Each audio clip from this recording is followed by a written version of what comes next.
Kwanza naitwa Thabit Darus Faina, mkurugenzi wa uchaguzi Tume ya Uchaguzi wa Zanzibar. Siku ya leo kama mnavyoshuhudia kwamba tumemwandikisha mpiga kura mpya ambaye ni makamo wa kwanza wa rais.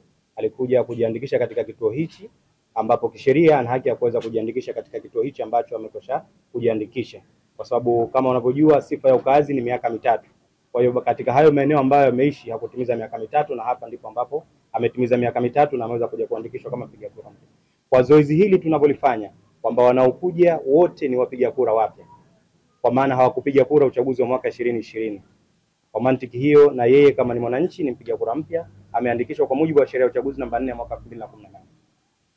Kwa hivyo yuko sawa kabisa kwamba hana tatizo katika uandikishaji wala hapajapindwa sheria.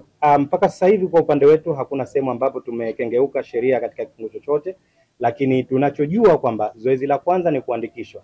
Lakini Tume ya Uchaguzi ya Zanzibar baada ya kumaliza, manake mle ndani ya chumba kuna mawakala na sheha na wote wameridhia kuandikishwa kwake, lakini kuna hatua moja ya wananchi ambao Tume ya Uchaguzi itaweka daftari kwa muda wa siku 7, na wanaweza wananchi ambao wameandikishwa katika daftari hili wanaweza kuweka pingamizi. Hiyo ni sheria, iko wazi, na isipotokezea manake huyo mtu tayari amekuwa valid kuwepo katika sheria hiyo, tutamkabidhi kitambulisho chake kipya kwa ajili ya kushiriki kwenye uchaguzi. Kwa wananchi wote ambao wameandikishwa hapa katika eneo hili na maeneo mengine tuliyopita Unguja na Pemba.